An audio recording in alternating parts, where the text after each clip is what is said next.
है कि दूसरों के लिए प्रार्थना करना। भाई का भी विषय यही है, दूसरों के लिए प्रार्थना करना। और हम लगातार मंच पर सब लोग जानते हैं 2019 से लेकर आज तक हम लोग दुखी तकलीफ बीमारियों के लिए प्रार्थना करते आ रहे हैं। ये प्रभु का आदेश है, प्रभु ने कहा है, वही पालन हम लोग कर पा रहे हैं। ये मेरी और आपकी इच्छा नहीं, हमारे भाई और बहनों की इच्छा नहीं है कि हम अपनी मर्जी से कर पा रहे हैं। ये परमेश्वर का डर है, परमेश्वर का भय है, परमेश्वर की आज्ञा और आदेश है। क्योंकि जब खुद प्रभु प्रार्थना के लिए जाते थे, चेलों के साथ, चेलों को लेकर भी जाते थे, लेकिन चेले सो जाते थे, प्रभु प्रार्थना करते थे। उतने घुटनों पर खड़े होकर के, घुटनों पर बैठ करके वो प्रार्थना करते थे। यदि हम इस बात को सोचे, उनको क्या जरूरत थी, वो तो स्वयं परमेश्वर थे, लेकिन वो अपने पिता की आज्ञा का पालन कर रहे थे। हमें भी अपने पिता प्रभु यीशु मसीह की आज्ञा का पालन करना है और हमें भी ऐसे ही प्रार्थना करना है। और प्रार्थना किसके लिए? एक दूसरे के लिए प्रार्थना करना है। दुखी तकलीफ परेशान तमाम समस्याओं से जूझ रहे, हमें उनके लिए लगातार और निरंतर प्रार्थना में लगे रहना है। जब मुझे याद आता है याकूब की पत्री, जब हम लोग पढ़ते हैं, और याकूब की पत्री 5 अध्याय और 13 वचन से लेकर के जब हम लोग 20 वचन तक पढ़ते हैं, तो यहाँ पर रोगियों के लिए प्रार्थना के लिए विशेष जोर दिया गया है, दूसरों के लिए प्रार्थना के लिए विशेष जोर दिया गया है। ये हमारा कर्तव्य है और हमें प्रार्थना करना है। जब ये बातों को पढ़ते हैं तब हमें पता चलता है जो प्रार्थना की ताकत, प्रार्थना की शक्ति कितनी बहुत बड़ी है। क्योंकि जब हम लगातार निरंतर साल भर से एक विषय के लिए प्रार्थना करते हैं, कई लोग टोकते हैं, ब्रदर एक ही पॉइंट के लिए क्यों प्रार्थना कर रहे हैं। हमारा उद्देश्य रहता है वो जिस चीज के लिए हम प्रार्थना कर रहे हैं वो बिल्कुल खत्म होना है। जब खत्म हो जाएगी फिर हम उस बात के लिए प्रार्थना नहीं करेंगे, उस बात के लिए हम धन्यवाद देंगे। प्रभु रोगी को ठीक किया, हम धन्यवाद देते हैं। इसलिए उस पॉइंट से हम लोग को पता चलता हमारी भाई की बीमारी अभी ठीक नहीं हुई है, हमें निरंतर प्रार्थना करना है। क्यों प्रार्थना करना है? 38 साल का व्यक्ति खटिया में पड़ा था, क्या जरूरत थी उसकी आस, क्या उसकी जरूरत थी विश्वास प्रभु के प्रति लगाना, कि वो सोचे प्रभु मुझे तो 38 साल हो गए, अब मैं तो आशा खत्म हो गई, अब मुझे उठ करके करना भी क्या है। कई विचार उसके मन में आ सकते हैं। हो सकता है वो उस समय 40 साल का हो सकता है उस समय वो 50 साल का हो, क्योंकि उम्र उसकी वहां दर्शाई नहीं गई है। लेकिन 38 साल से वो खटिया पे पड़ा हुआ, उसका ये विश्वास था प्रभु आएगा और मुझे ठीक करेगा। इसी प्रकार से हम मंच पर सब लोग जुड़ते हैं कि प्रभु हमारी प्रार्थना को सुनेगा और वो पूरा करेगा, और प्रभु कर रहा है, प्रभु कर भी रहे हैं, ये हमारी प्रार्थना को सुन रहे हैं। इसलिए याकूब की पत्री से हम बहुत सुंदर बातों को हम लोग सीखते हैं। यदि तुम में कोई दुखी है तो यह प्रार्थना करे, यदि आनंदित है तो वह स्तुति के भजन गाए, यदि तुम में कोई रोगी है तो कलीसिया के प्राचीनों को बुलाए और वे प्रभु के नाम से उस पर तेल मरकर उसके लिए प्रार्थना करें, और विश्वास की प्रार्थना के द्वारा रोगी बच जाएगा और प्रभु उसको उठाकर खड़ा करेगा। रोगी बच जाएगा। प्रभु की ताकत, मतलब इसका अर्थ होता है वो मरेगा नहीं। बचने का अर्थ है वो मरेगा नहीं। प्रभु की जो ताकत है, रोगी बच जाएगा और प्रभु उसको उठाकर खड़ा करेगा। प्रभु खड़ा करने वाला परमेश्वर है। हम ऐसे लोगों के लिए भी प्रार्थना करते रहते हैं निरंतर, जो प्रभु को जानते ही नहीं है, और लेकिन प्रभु को जानते हैं तो मानते भी नहीं है, तब भी हम उनके लिए प्रार्थना करते हैं, क्योंकि प्रभु ने हमें यही सिखाया है, दूसरों के लिए प्रार्थना करना है। दूसरों के लिए हम अपने भाई बंधु घर परिवार के लिए प्रार्थना करते हैं, लेकिन प्रभु ने तो सारे संसार के लिए आदेश दिया है, सारे संसार के लोगों को बचाने के लिए आदेश दिया है। तो फिर क्यों ना हम प्रार्थना करें, क्योंकि परमेश्वर ने हम संसार से, हम लोगों से बहुत प्रेम किया है। यूहन्ना 3:16 इस बात का गवाह है। इसलिए हम लोग क्यों पढ़ते हैं, जो सबसे वह दूसरी बड़ी आज्ञा का क्या देखते हैं, लय व्यवस्था की किताब 1 अध्याय में जब हम पढ़ते हैं, वहां पर स्पष्ट लिखा है जो दूसरी और सबसे बड़ी आज्ञा है, अपने पड़ोसियों से प्रेम करो, अपने पड़ोसियों से प्रेम करो। इसका अर्थ यही है, हमें प्रार्थना करना है। प्यारो, हमें प्रार्थना करना है परमेश्वर से, क्योंकि प्रभु हमारी प्रार्थना से बड़े बड़े काम करेगा।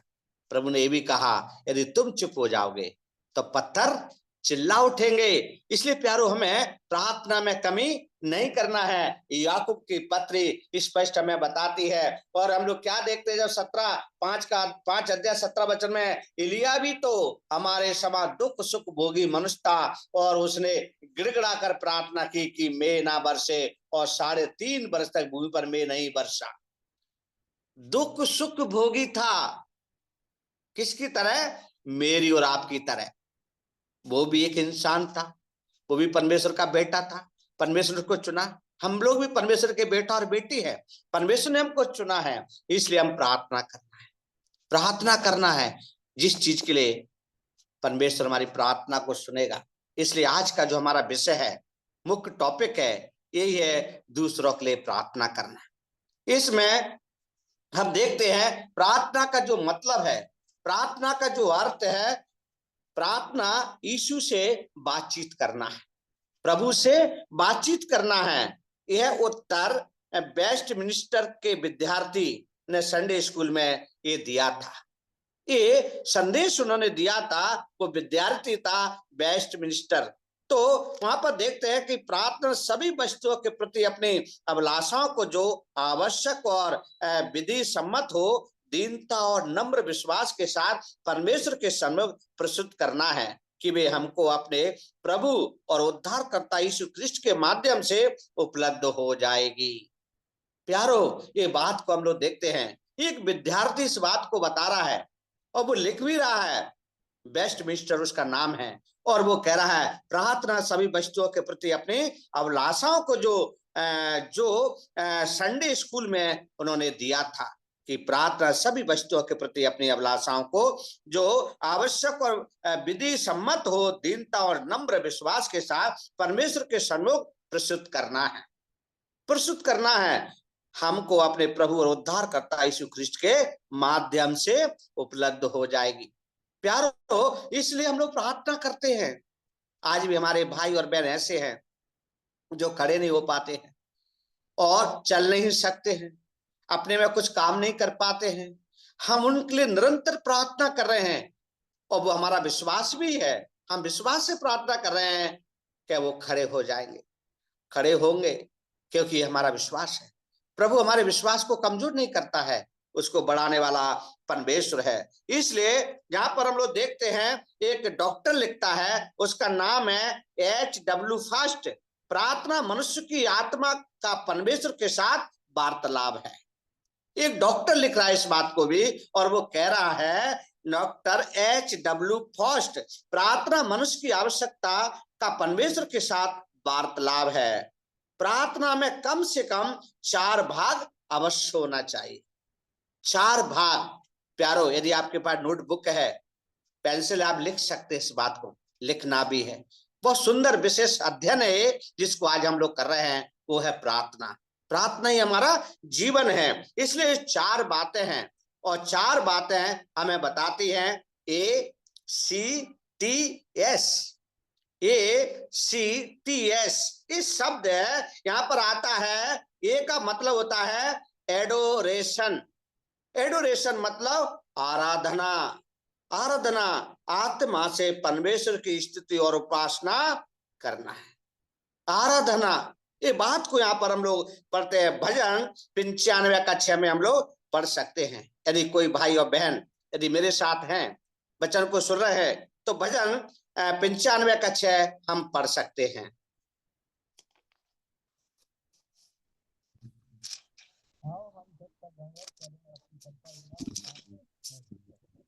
आवाज नहीं आया। आओ हम झुककर दंडवत करें और अपने कर्ता यहोवा के सामने घुटने टेके।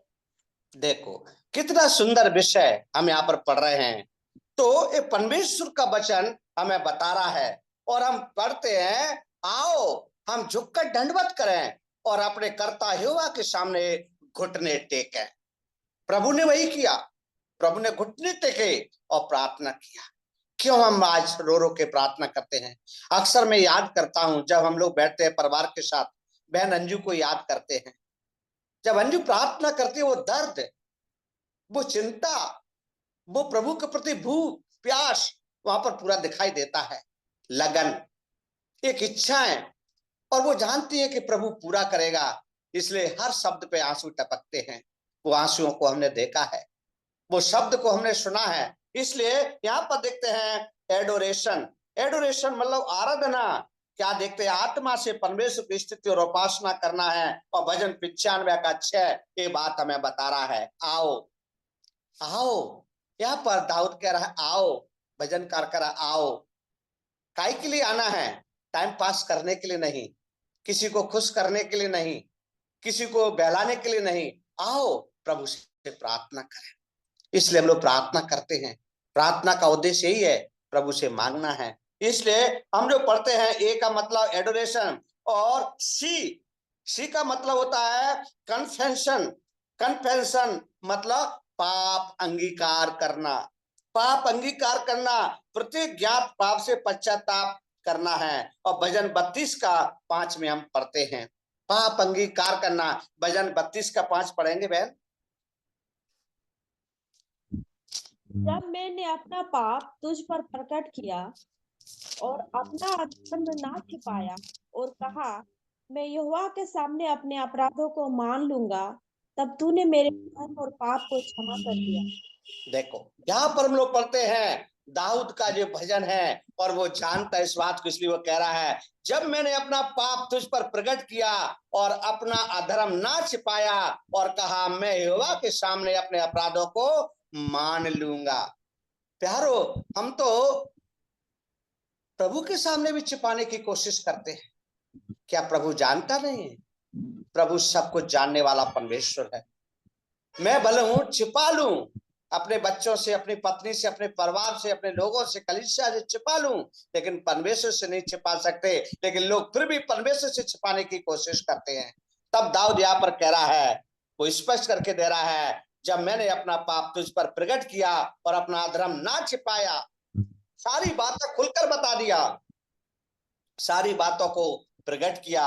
तब आगे पढ़ते हैं, और कहा मैं यहोवा के सामने अपने अपराधों को मान लूंगा, तब तूने मेरे अधर्म और पाप को क्षमा कर दिया है। मेरे पाप, मेरे अधर्म को क्षमा कर दिया है। इसलिए हम लोग क्या कहते हैं? कन्फेशन। कन्फेशन मतलब पाप अंगीकार करना। पाप अंगीकार दाऊद ने यहाँ पर किया, मैंने और आपने भी किया कि हम पापी थे। इस जगत में पाप में ही हमने जन्म लिया, माता पिता से जन्म लिया, पाप में ही हमारा जन्म हुआ। लेकिन जब हमने यीशु मसीह को जाना, उद्धारकर्ता करके ग्रहण किया, हमारे पाप क्षमा हो गए। दाऊद भी वही कह रहा है, मेरे पाप क्षमा हो गए, प्रभु ने क्षमा किया। तीसरा शब्द है टी का मतलब हम लोग यहाँ पर पढ़ते हैं thanks giving. Thanks giving, thanks giving मतलब परमेश्वर का धन्यवाद करना है। ज्ञापन, एक कहावत, ज्ञापन देना। हम लोग कई बातें, कहाँ जा रहे हैं? ज्ञापन देने जा रहा हूं, ये बात को हम पढ़ते हैं। इसलिए यहाँ पर थैंक्स गिविंग मतलब धन्यवाद देना, ज्ञापन देना, शुक्रगुजारी, शुक्रगुजारी करना। ये शब्द यहाँ पर जोड़ते हैं टी से। और आगे जब पढ़ते हैं, फिलिपियों की पत्री 4 का 6 में लिखा है, किसी भी वस्तु के लिए और सभी वस्तुओं के लिए धन्यवाद दीजिए। सभी वस्तुओं के लिए और किसी भी वस्तु के लिए धन्यवाद दीजिए। हम लोग पढ़ सकते हैं फिलिपियों की पत्री 4 का 6। बात की चिंता मत करो, परंतु हर एक बात में तुम्हारे निवेदन, प्रार्थना, विनती के द्वारा धन्यवाद के साथ परमेश्वर के सम्मुख उपस्थित किए जाए। देखो यहाँ पर, थैंक यू सिस्टर, यहाँ पर देखते किसी भी वस्तु के लिए और सभी वस्तुओं के लिए धन्यवाद देना है। वचन क्या, संत पौलुस यहाँ पर क्या कह रहे हैं? किसी भी बात की चिंता मत करो, परंतु हर एक बात में तुम्हारे निवेदन, प्रार्थना और विनती के द्वारा धन्यवाद के साथ परमेश्वर के सम्मुख उपस्थित किए जाए। थैंक्स गिविंग, इसलिए हम लोग कहते हैं कि परमेश्वर का वचन हमें बता रहा है थैंक्स गिविंग। तो ये आराधना हमारे लिए बहुत जरूरी है। परमेश्वर ये हमें सिखाते हैं। चौथी बात है, हम यहाँ पर देखते हैं एस। हम देख रहे थे जो ACTS, एस का मतलब होता है सप्लिकेशन। सप्लिकेशन मतलब याचना, मध्यस्थता, निवेदन, विनती, इच्छाएं, इस सारे शब्दों को यहाँ पर हम लोग पढ़ते हैं। परमेश्वर का वचन कहता है, यह सप्लिकेशन में बताता है, याचना, मध्यस्थता, निवेदन, विनती, इच्छाएं। पहला तीमुथियुस 2:1 पढ़ेंगे तब परमेश्वर का वचन हमें स्पष्ट बताता है। पहला तीमुथियुस 2:1 पढ़ेंगे।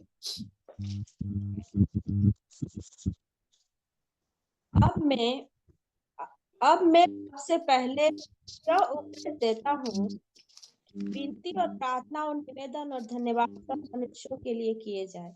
देखो कितना सुंदर शब्द है, संत पौलुस यहाँ पर कह रहे हैं, ये सब चीजें किसके लिए की जाए? मनुष्यों के लिए की जाए। इसलिए हमारी प्रार्थना सीधे परमेश्वर पिता को संबोधित होना चाहिए, संबोधित होना चाहिए। ये परमेश्वर का वचन हमसे कहता है। किसके नाम से? परमेश्वर का वचन कहता है प्रेरितों की किताब, और जब 12:5 में पढ़ते हैं, यीशु ख्रिस्ट के नाम में, यीशु ख्रिस्ट के नाम में। यूहन्ना कहता है 14:13 में, पवित्र आत्मा की शक्ति के द्वारा। ये प्रार्थना की ताकत है जो परमेश्वर के मध्य में है। मध्यस्थता, निवेदन, विनती, इच्छाएं, ये पहला तीमुथियुस 2:1 में पढ़ते हैं। और ये परमेश्वर का वचन बता रहा किसके लिए? परमेश्वर प्रभु यीशु ख्रिस्ट के लिए, पवित्र आत्मा की शक्ति के द्वारा। जब इफिसियों की पत्री में आते हैं, इफिसियों की पत्री 6:18 हम लोग पढ़ेंगे।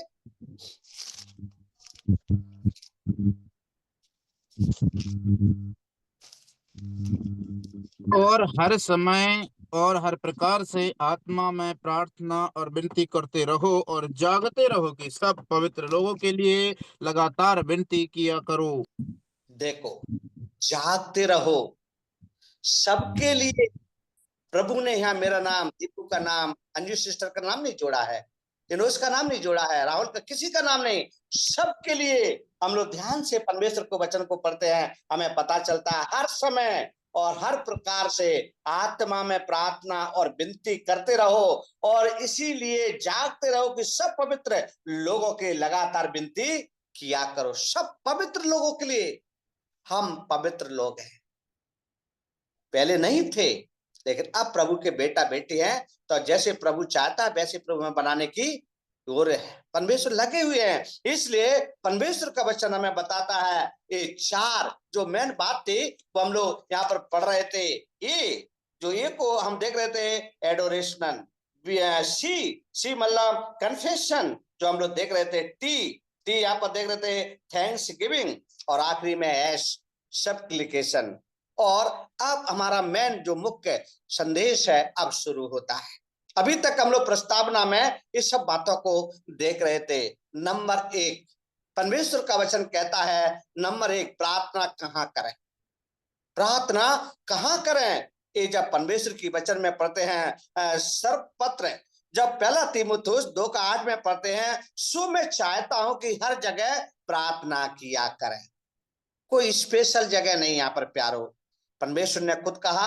अभी चाह तो पढ़ सकते हैं, पहला तीमुथियुस 2:8 में हम लोग पढ़ेंगे। पहला तीमुथियुस 2:8, तो मैं चाहता हूँ कि हर जगह पुरुष बिना क्रोध विवाद के पवित्र हाथों को उठाकर प्रार्थना किया करे। देखो प्यारो, कभी कभी हमें पता चलता है हम लोग कभी हाथ उठाते ही नहीं है, कभी नहीं उठाते हैं, नॉर्मल तरीके से प्रार्थना करते हैं। लेकिन यहाँ पर संत पौलुस परमेश्वर के वचन में हमें सिखा रहे हैं, पहला तीमुथियुस 2:8 में, सो मैं चाहता हूं कि हर जगह प्रार्थना किया करो पवित्र हाथों को उठाकर। हम हाथ उठाते, हमारे कांधा दर्द करने लगते हैं, क्योंकि उठाते ही नहीं है, उठाना नहीं चाहते हैं। लेकिन जब हमने कई भाई बहनों को देखा है, रो रो के आंसू बहा बहा कर घंटों हाथों को उठाए रहते हैं, घंटों, क्योंकि आशा उनकी लगन परमेश्वर के प्रति लगी रहती है। वो भूख और प्यास परमेश्वर के प्रति जागृत रहती है, और वो चिंता करते हैं, प्रार्थना करते हैं सबके लिए, सबके लिए। इसलिए प्रभु ने जो आदेश दिया है, आत्मा को बचाओ, आत्मा को बचाओ। कैसे बचाएं? जब हम प्रार्थना नहीं करेंगे, परमेश्वर के साथ समय नहीं बिताएंगे, प्रभु के साथ घुटने नहीं टेकेंगे, हाथों को नहीं उठाएंगे, कैसे होगा प्यारो? आज इस बात को हमें जानना है और संकल्प लेना है। 2024 हम खत्म करने वाले हैं, एक दिन और बचा है, 2025 में प्रवेश हो जाएंगे, और हम मन में ठान लें कि हमने 2024 में जो नहीं कर पाए हैं हम 2025 में करके दिखाएंगे।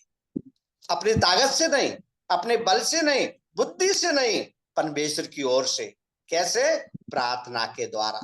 प्रार्थना के द्वारा ही हम सब कुछ कर सकते हैं। यदि प्रार्थना नहीं है तो कुछ भी नहीं है, कुछ भी नहीं है। आज भी मुझे याद है जब आज से 20 साल पहले 1998 में हम लोग गोंडा से नेपाल गए हुए थे।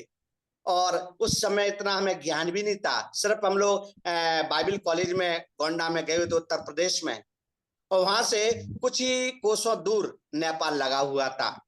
और हमारे मन में एक जागृत इच्छा हुई। सब लोगों ने मिलकर के हमने विचार बनाया। 20 लोग थे और हमारा जो लीडर था प्रताप शर्मा। और वो करीब 6.5 पौने 7 फुट का लंबा था। और उसमें मैं, मेरे साथ भाई गब्बर सिंह और बलराम पलैया, ऐसे हम लोग, मोहन, अशोक, सबके नाम मुझे याद है। 20 लोग थे हम लोग। और हम लोग घूमने के लिए गए थे। उस समय इतना हम लोग तेज नहीं थे। मान लो सोच लीजिए 98 में मेरा उम्र भी क्या रहा होगा, आप सब जानते हैं। मेरा 77 का जन्म है। तो इस प्रकार से हम लोग वहां गए। हमने अपनी मर्जी से सामान खरीदा। 10 रुपए वहां जमा किया, हमको 16 रुपए मिले। और 16 रुपए से ऐसे हमने जाना जमा किया, वैसे सामान खरीदा। वापस आ रहे थे, बॉर्डर पे पुलिस वालों ने पकड़ लिया। पुलिस वालों ने पकड़ा तो सब लोगों को तो ऐसे ही निकल गए। लेकिन हमारे से भाई था गब्बर सिंह, वो अभी प्रभु की सेवा कर रहा है, इवांजलिस्ट है, डबरा में रह के सेवा करता है। उसको पकड़ लिया। अब उसको नहीं छोड़ रहे हैं। हम बार बार जाकर के निवेदन भी कर रहे हैं, भाई छोड़ दीजिए। बोले नहीं, आपने जो सामान खरीदा उसके वापस करके आइए, तब मैं यहाँ से निकल दूंगा। वापस सामान करने के लिए गए, सामान को वापस नहीं किया, वैसे बहाना बना दिया आसी है। तो इस प्रकार से कुछ स्वभाव से, कुछ बातों से ऐसा लगता है। लेकिन परमेश्वर हमसे यही कहता है, मुझसे प्रार्थना करो। इसलिए पहली बात है प्रार्थना करें, प्रार्थना करें, सब पवित्र प्रार्थना करें। दूसरा हम देखते हैं कोठरी में मतलब परमेश्वर का वचन कहता है मत्ती 6:6 में, परंतु जब तू प्रार्थना करे तो अपनी कोठरी में जा और द्वार बंद करके अपने पिता से गुप्त में है प्रार्थना कर। गुप्त में है। कुछ ऐसी बातें हैं जो हम आप लोगों के सामने नहीं बोल पा रहे, प्रभु के सामने बोल सकते हैं। इसलिए पिता के साथ गुप्त में जाकर प्रार्थना करना है। प्यारो, ये परमेश्वर का वचन कैसी कैसी बातें हमसे बोलता है और ये बातें वो हमें बताता है। तीसरी बात, मंदिर गिरजे में प्रभु का जो स्थान है उसको हम लोग क्या मंदिर भी बोलते हैं। कहाँ जा रहे हैं? मंदिर जा रहे हैं। हमारा परमेश्वर का बैठने का स्थान मंदिर, गिरजाघर, चर्च है, प्रार्थना भवन है, ऐसे नाम से हम लोग जानते हैं। लूका कहता है 18:10 में, जब परमेश्वर के वचन में लिखा है 2 मनुष्य मंदिर में प्रार्थना करने के लिए गए। 2 जन मंदिर में प्रार्थना करने के लिए गए। ये परमेश्वर का वचन कह रहा है, मैं नहीं कह रहा हूं। इसलिए आप लोग पढ़ सकते हैं, लूका की किताब 18 अध्याय और 10 वचन में पढ़ेंगे। लूका 18:10। कि 2 मनुष्य मंदिर में प्रार्थना करने के लिए गए, एक फरीसी था और दूसरा चुंगी लेने वाला। यहाँ पर हम लोग देखते हैं कौन कौन थे, वो परमेश्वर का वचन हमें बता रहा है। यहाँ पर पढ़ते हैं, जो 2 मनुष्य मंदिर में प्रार्थना करने के लिए गए, एक फरीसी था और दूसरा चुंगी लेने वाला था। और उन दोनों की प्रार्थना को हमने सुना। जब परमेश्वर के वचन को पढ़े तो मतलब हमने सुना, तब क्या पता चलता है, फरीसी खड़ा होकर अपने मन में यूं प्रार्थना करने लगा, हे परमेश्वर, मैं तेरा धन्यवाद करता हूं कि मैं दूसरे मनुष्यों के समान अंधेर करने वाला, अन्यायी और व्यभिचारी नहीं और ना इस चुंगी लेने वाले के समान हूं। क्या प्रभु ने इसको क्षमा किया? प्यारो, नहीं। वो प्रार्थना नहीं कर रहा था, वो परमेश्वर से बात कर रहा था और परमेश्वर को बता रहा था कि मैं औरों की तरह नहीं हूं, मैं औरों की तरह लूटपाट, व्यभिचार, गंदे काम नहीं करता हूं। तो उसने क्या सोचा होगा, प्रभु मुझे क्षमा कर देंगे और मुझ पर दया करेंगे? प्यारो, नहीं। लेकिन यहाँ पर और आगे क्या पढ़ते हैं, जब परमेश्वर का वचन कहता है मैं सप्ताह में 2 बार उपवास रखता हूं, मैं अपनी सब कमाई का 10वांश भी देता हूं, परंतु यहाँ पर एक शब्द आ गया, चुंगी लेने वाले ने दूर खड़े होकर स्वर्ग की ओर आंखें उठाकर भी ना चाहा, वरन अपनी छाती पीट पीट कर कहा, ये परमेश्वर मुझ पापी पर दया कर। हे परमेश्वर, मुझ पापी पर दया कर। मैं तुमसे कहता हूं कि वह दूसरा नहीं परंतु यही मनुष्य धर्मी ठहराया जाकर अपने घर गया, क्योंकि जो कोई अपने आप को बड़ा बनाएगा वह छोटा किया जाएगा, और जो अपने आप को छोटा बनाएगा वो बड़ा किया जाएगा। इसलिए बार बार हम प्रार्थना में शब्द को याद करते हैं, प्रभु आप बढ़े मैं घटूं, मैं घटूं आप बढ़े। इसलिए हम इस शब्दों का इस्तेमाल करते हैं क्योंकि ये परमेश्वर का शब्द है, परमेश्वर का शब्द है। इसलिए चुंगी लेने वाले की प्रार्थना को प्रभु ने सुन लिया, सुन लिया। इसलिए आगे हम जब पढ़ते हैं वो मनुष्य जिसको उसने धर्मी ठहराया। इसलिए यहां हम इस बात को पढ़ते हैं, परमेश्वर का वचन कहता है, जब हम लोग पढ़ते हैं भजनकार कहता है भजन 26:12 में, एक विशाल मंडली के आगे प्रार्थना करना, एक विशाल मंडली के आगे प्रार्थना करना जैसे सुलेमान करता है। सुलेमान, ये परमेश्वर का वचन है। इसलिए हम क्या कहते हैं, पिता पुत्र, दाऊद पिता है, सुलेमान पुत्र है। दोनों के शब्दों के यहाँ पर हम लोग पढ़ते हैं। हम लोग भजन 26:12 पढ़ेंगे। मैं स्थिर सभाओं में यहोवा को करूंगा। भजन आवाज नहीं आया बहन। 26:12 ना भैया, 12 26:12। मेरे पांव चौरस स्थान में स्थिर है, सभाओं में यहोवा को धन्य कहा करूंगा। देखो कितना सुंदर शब्द यहाँ पर दिया गया है। परमेश्वर का वचन क्या कहता है, एक विशाल मंडली के आगे प्रार्थना करना। वो कैसे करना है, मेरे पांव चौरस स्थान में स्थिर हैं, सभाओं में मैं यहोवा को धन्य कहा करूंगा। सभाओं में मैं प्रभु को धन्य कहा करूंगा, मेरे पांव चौरस स्थान में हैं।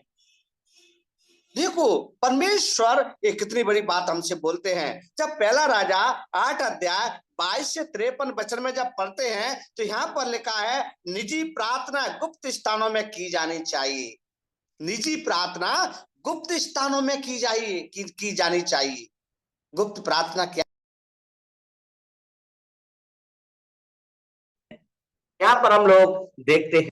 इसलिए क्या करना है, सुलेमान, ये बात को जब हम पढ़ते हैं बार बार तो क्या लिखा है, निजी प्रार्थना गुप्त स्थानों में की जानी चाहिए, पारिवारिक प्रार्थना एक छोटे समूह के साथ की जानी चाहिए, और सार्वजनिक प्रार्थना मंडली के सामने की जानी चाहिए।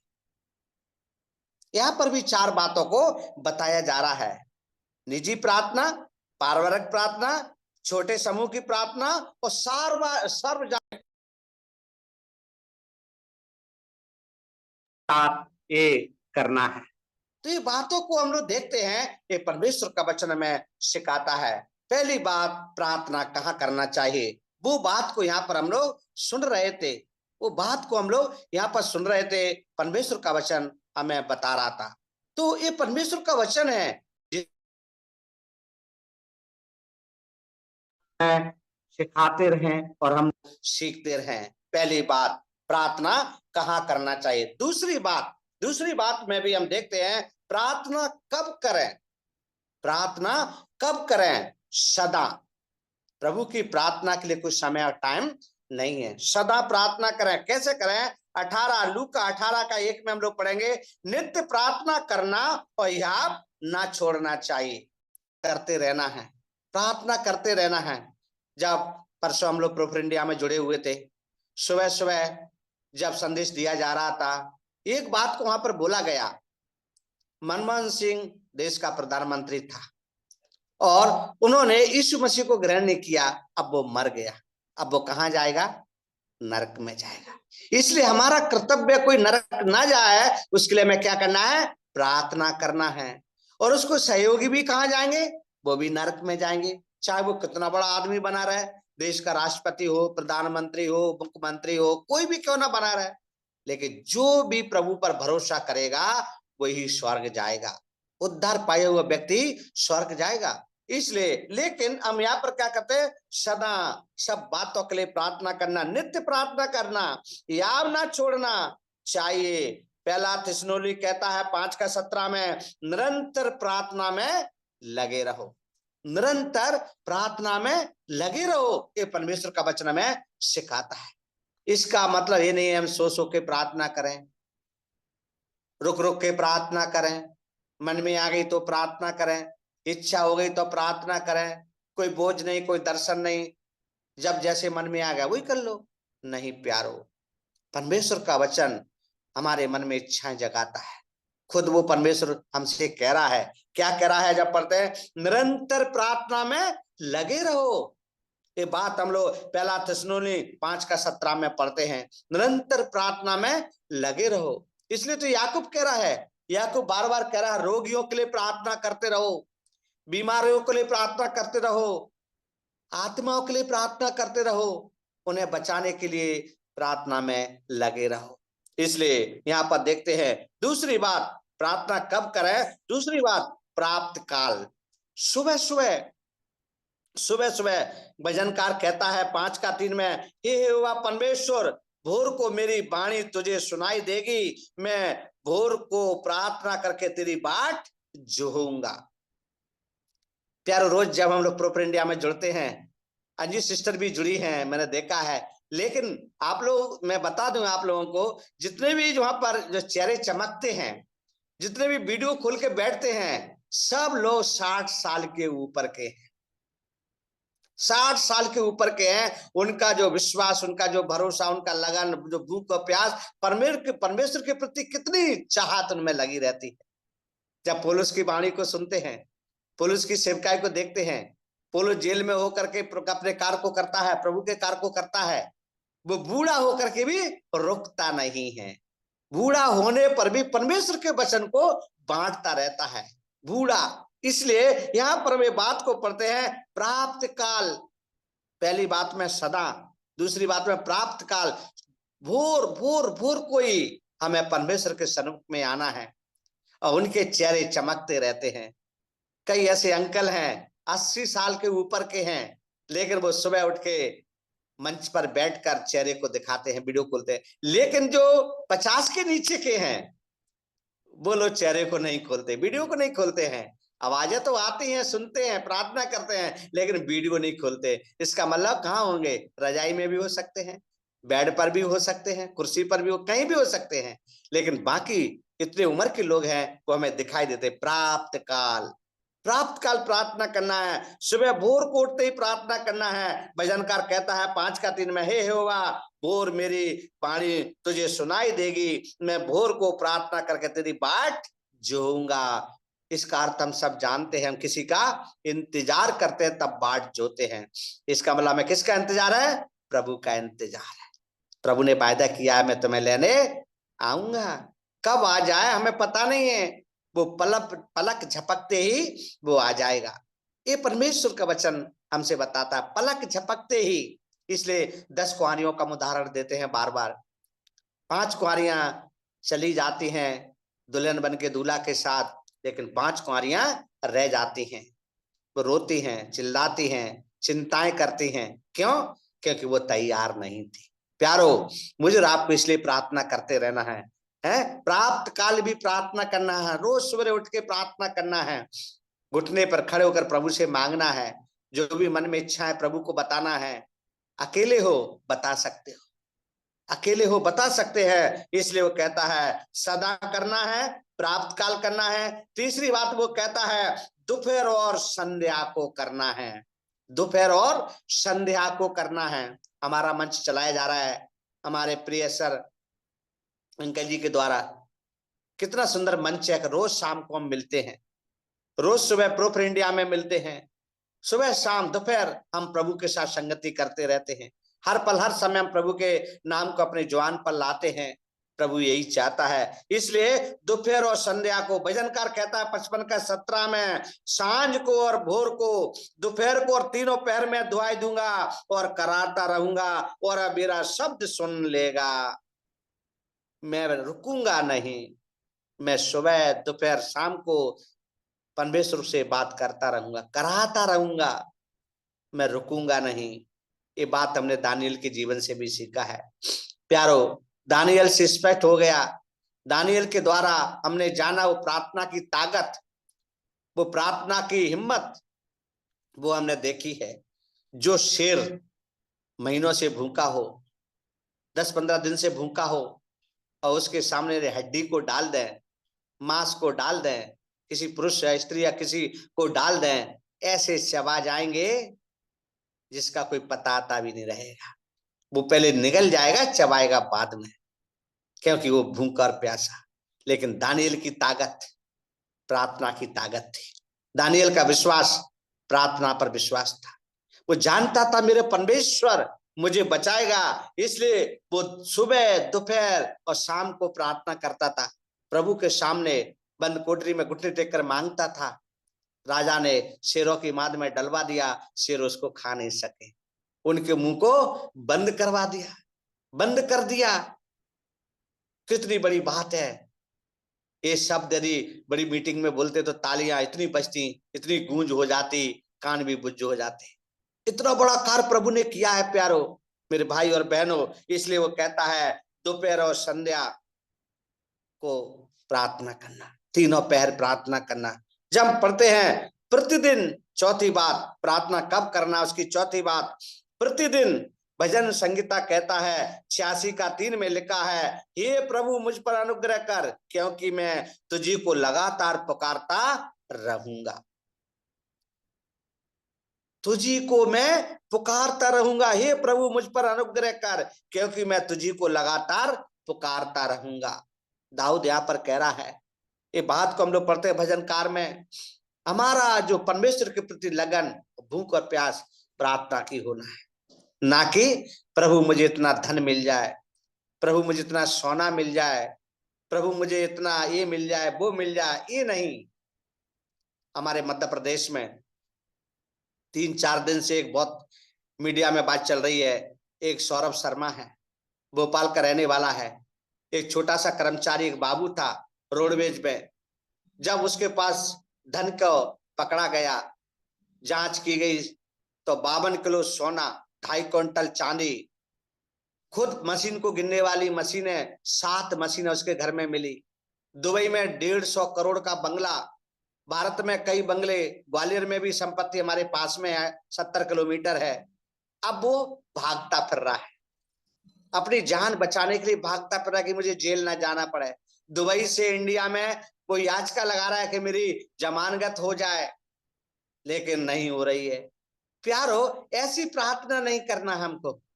हमें प्रार्थना करना है, हे प्रभु मुझ पर अनुग्रह कर, क्योंकि मैं तुझी को लगातार पुकारता रहूं। किस बात के लिए?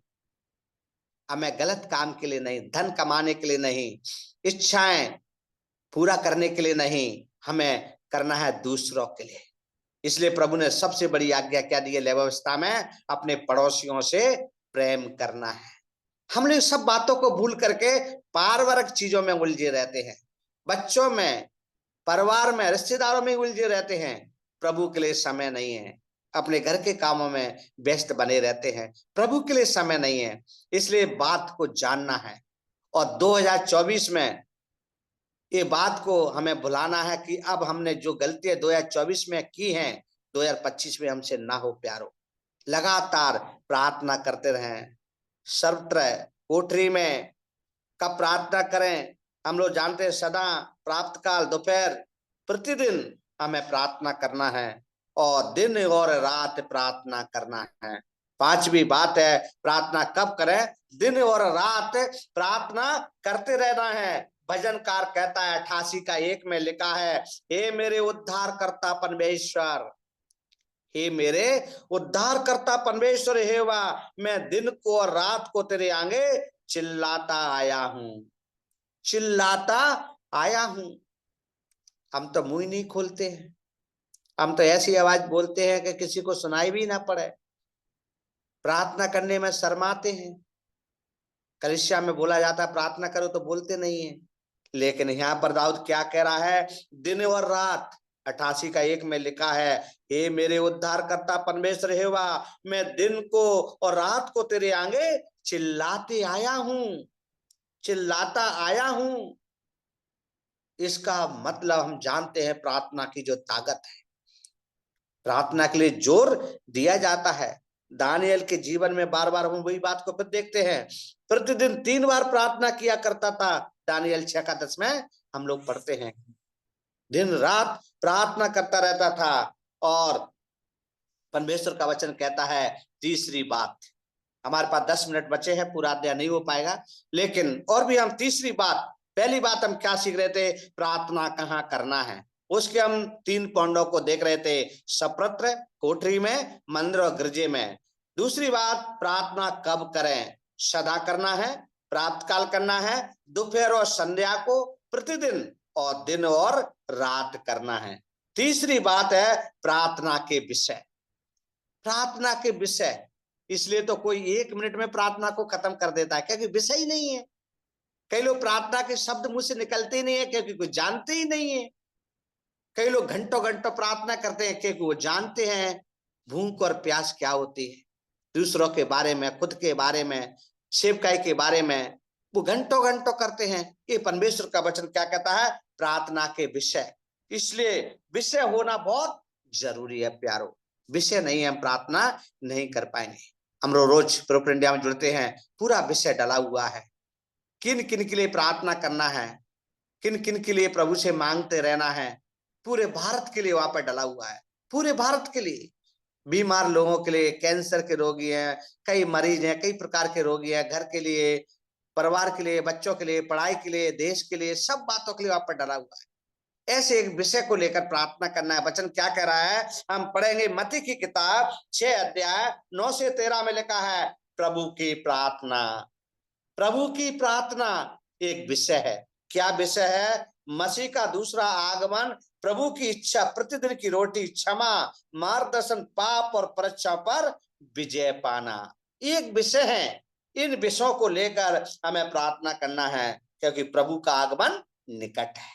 ये दूसरा आगमन है। आप चाहे तो इस वचन को पढ़ सकते हैं, मत्ती की किताब 6 अध्याय हम निकालेंगे, मत्ती 6, ये भी पता चल जाएगा कोई भाई सुन रहा है या नहीं सुन रहा है। मत्ती 6, सो तुम 6 का कितना ब्रदर, 6 बहन पढ़ रही है, 6 का 9 से 13। सो तुम इस रीति से प्रार्थना किया करो, हे हमारे पिता, तू जो स्वर्ग, तेरा नाम पवित्र माना जाए, तेरा राज आए, तेरी इच्छा जैसे स्वर्ग पूरी होती है वैसे पृथ्वी पर भी हो। हमारे दिन भर की रोटी आज हमें दे, और जिस प्रकार हमने अपने अपराधियों को क्षमा किया है, वैसे ही तू भी हमारे अपराधों को क्षमा कर, और हमें परीक्षा में ना ला, परंतु बुराई से बचा, क्योंकि राज और पराक्रम और महिमा सदा तेरी हो। आमीन। आमीन। इसका मतलब ऐसा ही हो। कितने विषय वहां पर दिए हैं, उन विषयों के लिए हमें प्रार्थना करना है, क्योंकि प्रभु का आगमन निकट है। प्रभु की इच्छा, प्रतिदिन की रोटी, क्षमा, मार्गदर्शन, पाप और परीक्षा पर विजय, ये शब्द यहाँ पर हमें मिल गए मत्ती की किताब और 6 अध्याय 9 से 13 में हम इस बात को पढ़ रहे थे। ये प्रभु की प्रार्थना एक विषय है। यदि विषय नहीं है तो हम कैसे प्रार्थना करेंगे। इसी में दूसरा परमेश्वर का वचन कहता है, याकूब 5 का 13 से 16 में, रोगियों के लिए प्रार्थना करें। स्टार्टिंग भी हमने यहीं से किया था, परमेश्वर के वचन याकूब की पत्री से। दूसरों के लिए, रोगियों के लिए प्रार्थना करना है। हम लोग कभी कभी रोगियों की तरफ देखते भी नहीं है। मेरा साड़ू का लड़का डबरा में है, वो छत से गिर गया था, उसकी कोई ऐसी नस दब गई थी, वो कमर के नीचे से विकलांग हो गया। ना उसको लेटरिन का पता रहता है, ना टॉयलेट का पता रहता है, ना उसके पैर है, उसको पता ही नहीं है कितना भी उसके पैरों को अपन टच करें, पूरा विकलांग हो गया था। अभी भी विकलांग है, लेकिन हम लगातार प्रार्थना कर रहे हैं और उसके घर जाके भी प्रार्थना करते हैं। महीने में 15 दिनों कभी भी डबरा जाते हैं, उसके घर जाकर प्रार्थना करते हैं। अभी काफी वो एक्टिविटी करने लगा है, अभी वो बैठ सकता है, थोड़ा सा पैर को टच करेंगे उसको थोड़ा पता भी लगने लगा है। लेकिन और भी प्रार्थना करना है। प्रार्थना एक वो दर्शन, वो प्रभु को मानता नहीं लेकिन जानता है। वो ये कहता है यीशु मसीह परमेश्वर है, वो इस बात को गवाही दिया है, वो जानता है, अभी पूरा विश्वास नहीं किया है, लेकिन हमारा काम प्रार्थना करना है। वचन भी हमें यही सिखाता है, प्रार्थना करना है और रोगियों के लिए प्रार्थना करना है। और जब हम पढ़ते हैं तीसरी बात, जब 1 तीमुथियुस 2 का 2 अध्याय 1 से 4 वचन लिखा है, सब मनुष्यों, राजाओं, सब ऊंचे पद वालों के लिए, व्यक्तिगत जीवनों और पापियों के उद्धार के लिए क्या करना है, प्रार्थना करना है। एक विषय है जिसके लिए हमें प्रार्थना करना है। इसलिए प्रभु कह रहा है प्रार्थना के विषय होना बहुत जरूरी है। किस किस के लिए? सब मनुष्यों के लिए करना है, राजाओं के लिए करना है, सब ऊंचे पद वालों के लिए करना है, अपने व्यक्तिगत जीवनों के लिए करना है, पापियों के उद्धार के लिए प्रार्थना करना है। ये हमारा उद्देश्य होना है प्यारो। ये परमेश्वर का वचन हमें बताता है। यशा नबी कहता है 38 का 1 से 5 में लिखा है दीर्घ आयु के लिए प्रार्थना करना है, दीर्घ आयु के लिए प्रार्थना करना है। 1 से 5 में हम लोग पढ़ते हैं। दानियल कहता है 6 अध्याय 18 से 23 में व्यक्तिगत सुरक्षा और दूसरों की सुरक्षा के लिए भी प्रार्थना करना है। व्यक्तिगत भी सुरक्षा होना चाहिए और दूसरों की सुरक्षा के लिए भी प्रार्थना करना है। कभी कभी हम अपनी ही सुरक्षा के लिए प्रार्थना करते रहते हैं, अपने घर परिवार बच्चों के लिए, उनके भविष्य पढ़ाई नौकरी चिंताओं के लिए, लेकिन कभी दूसरों को नहीं देखते हैं। तभी तो प्रभु ने दूसरी बड़ी आज्ञा दी है कि अपने पड़ोसी से भी अपने समान प्रेम करना है। हमें उनके लिए भी प्रार्थना करना है, दूसरों के लिए भी प्रार्थना करना है। जैसे मैं हूं वैसे वो बन जाए, ये हमारा लक्ष्य होना है। निरंतर प्रार्थना करते रहना है। जब पहला राजा और 3 अध्याय 5 से 9 में पढ़ते हैं बुद्धिमता और भले बुरे की परख के लिए प्रार्थना करना है। बुद्धिमता बुद्धिहीन लोगों के लिए और भले और बुरे की परख के लिए भी प्रार्थना करना चाहिए। कौन भला है कौन बुरा है? दोस्त दोस्त से घात कर रहा है, पति पत्नी से घात कर रही है, पत्नियां पतियों को मरवा देती हैं। कई ऐसी घटनाएं पेपरों में पढ़ते हैं, प्रैक्टिकल हो रहा है, इसलिए हम बोल रहे हैं। इसलिए बुद्धिमती और भले और बुरे की परख के लिए भी प्रार्थना करना है। पारिवारिक समस्या, गृह कलेश, लड़ाई झगड़े, हत्याएं, व्यभिचार, ये सब चीजों को हमें देखने के लिए मिल रहा है। प्रभु का आगमन निकट है प्यारो, इसलिए हमें क्या करना है? प्रार्थना करना है। बुद्धिमता और भले बुरे परख के लिए प्रार्थना करना है। हमारे देश की हालत क्या है, हमारे देश की कंडीशन क्या है, उसके लिए हमें प्रार्थना करना चाहिए। गंभीर विषय है प्यारो, गंभीर विषय है, चिंताजनक शब्द है जो परमेश्वर हमसे बोल रहे हैं। ये मैं नहीं बोल रहा, ये परमेश्वर का वचन बोल रहा है। चिंताजनक बातें हैं, अपने स्वार्थ के लिए नहीं, दूसरों के लिए करना है। इसलिए पहला राजा ही बात कहता है, जहां हम लोग 3 अध्याय 5 से 9 में पढ़ते हैं बुद्धिमत्ता और भले बुरे की परख के लिए प्रार्थना करना है। मती कहता है 6 अध्याय 25 से 34 वचन में लिखा है भोजन के लिए प्रार्थना करना है, वस्त्र के लिए प्रार्थना करना है, आश्रय के लिए प्रार्थना करते रहना है। आश्रय, हमारा एक ठिकाना प्रभु देने वाला है, देगा, इसलिए हमें इस चीजों के लिए प्रार्थना करते रहना है। भोजन हमें नहीं, हमारे पड़ोसियों को मिले, लोगों को मिले, सबको मिले। भीख मांगने वालों को हमने देखा है, कई देशों में भीख वाले मिलते ही नहीं है, भीख देने वाले बहुत है लेकिन भिखारी नहीं है। हमारे देश में भिखारी जाना है, देने वाले कम है। हम चिंता नहीं करते हैं। ये परमेश्वर का वचन कह रहा है हमें क्या करना चाहिए? ये ध्यान करना है। भोजन, वस्त्र, ठंड का मौसम है, अभी हमारे यहाँ बहुत ठंड है। हमारा जो टेम्परेचर है 15 से 20 है, और 15 से 20 टेम्परेचर में कितनी सर्दी आप सब लोग जानते हैं। एक कहावत कहते हैं हड्डी कपाने वाली सर्दी है। उनके लिए क्या जरूरत है? कपड़े की जरूरत है। परमेश्वर का वचन क्या कहता है? मैं जेल में था, मैं नंगा था तो मुझे सुधि नहीं ली, मैं भूखा था मुझे भोजन नहीं दिया, मैं प्यासा था मुझे पानी नहीं पिलाया। लेकिन हम डींगे जरूर मारेंगे, हम लोग चिल्लाएंगे जरूर। ये परमेश्वर का वचन ऐसे में नहीं सिखाता प्यारो।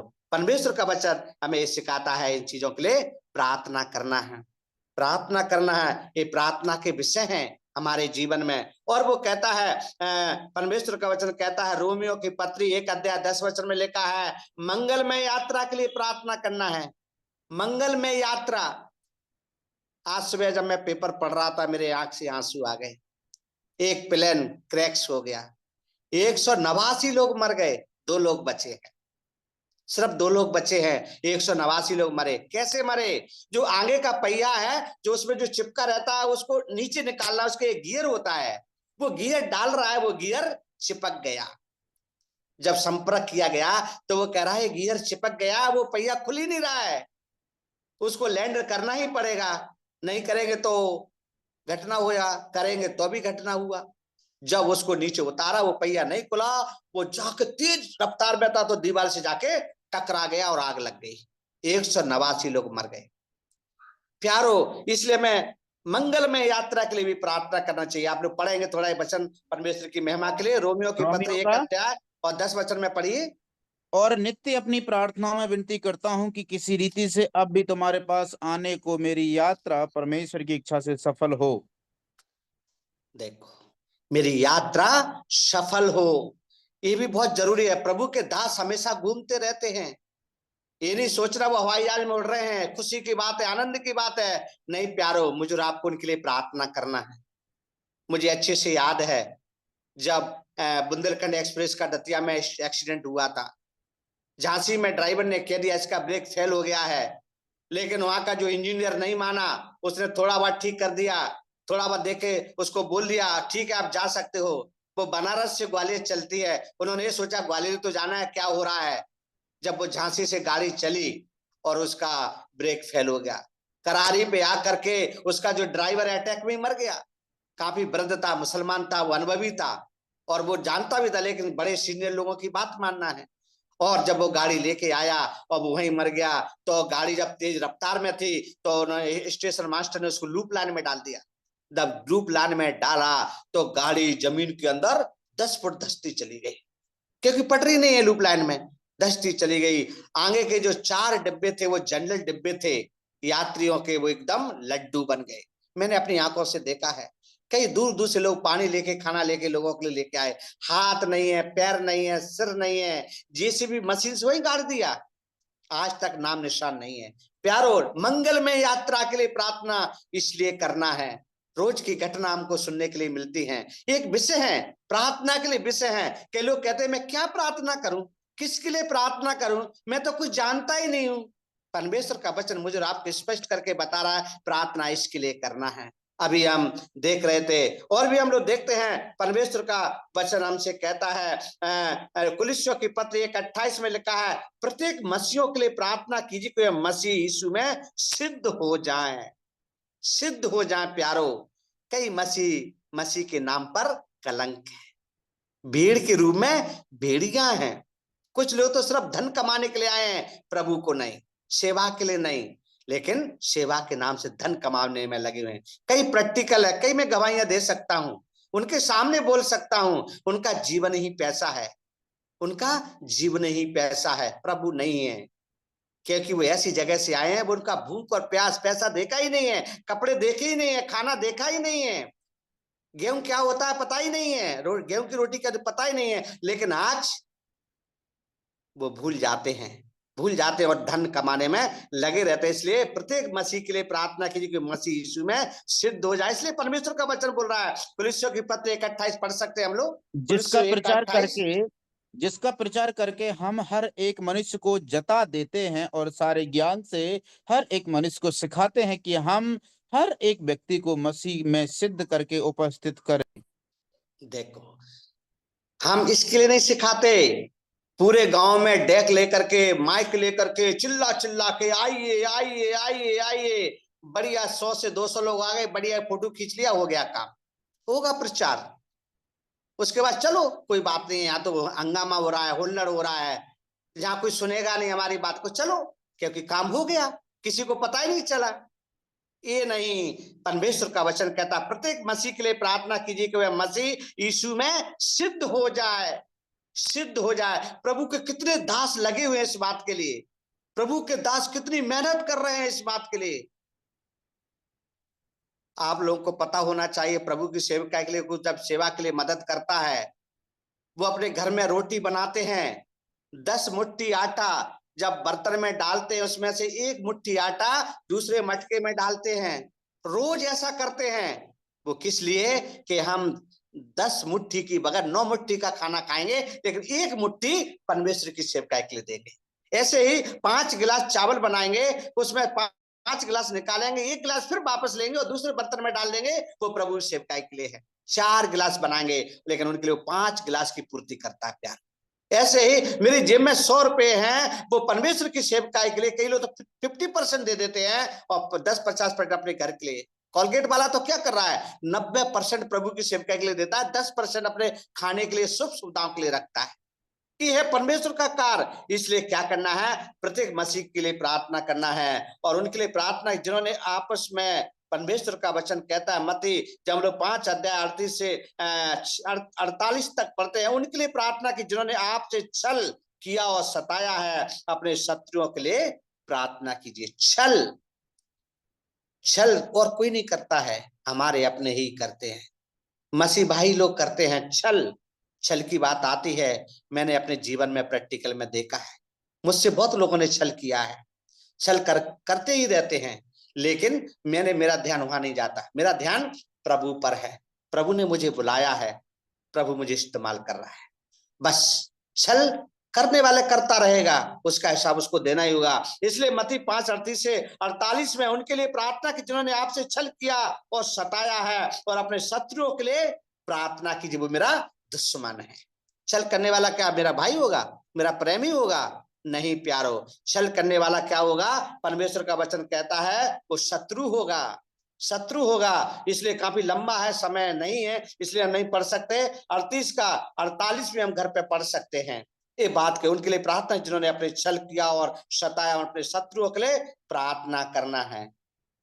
और पहला तीमुथियुस 5:17 कहता है कलीसिया के पदाधिकारियों के लिए भी प्रार्थना करना है। कलीसिया के जो पदाधिकारी हैं, अध्यक्ष है, कोषाध्यक्ष है, सचिव है, ऐसी जो कमेटी बनाई जाती है ना, समिति बनाई जाती है ना, हमारे पास नहीं है इसलिए, लेकिन बड़ी बड़ी कलीसियाओं में ऐसा है, बड़ी बड़ी कलीसियाओं में ऐसा है। उसके लिए प्रार्थना करना है, पदाधिकारियों के लिए प्रार्थना करना है। उसमें पास्टर भी हो सकता है, इवांजलिस्ट भी हो सकता है, वहां का पादरी हो सकता है मुख्य व्यक्ति जिसको हम कहते हैं, उसमें सचिव है, कोषाध्यक्ष है, अध्यक्ष है, ये मेन व्यक्ति होते हैं, उनके लिए प्रार्थना करना है। ये प्रार्थना करना है। परमेश्वर के धन नाम की महिमा हो। मैंने समय जाना लिया, सॉरी, लेकिन पूरी बातों को मैं नहीं बता पाया हूं। प्रार्थना, प्रार्थना हमारे जीवन में क्या मायने रखता है? प्रार्थना दूसरों के लिए करना। हम सुन रहे थे, प्रस्तावना में हम देख रहे थे, जो ACTS का मतलब हम लोग पढ़े थे। ACTS का मतलब एडोरेशन हम देख रहे थे, और कन्फेशन देख रहे थे, और थैंक्स गिविंग देख रहे थे, और सप्लिकेशन देख रहे थे। उसके बाद हमने देखा प्रार्थना कहाँ करें, पहली बात। दूसरा बात देख रहे थे प्रार्थना कब करें। तीसरी बात, प्रार्थना के विषय क्या होना चाहिए। ये 3 बातों को हम आज देख पाए हैं। परमेश्वर के धन्य नाम की महिमा हो। बहुत बहुत धन्यवाद। Thank you so much. सबको जय मसीह की।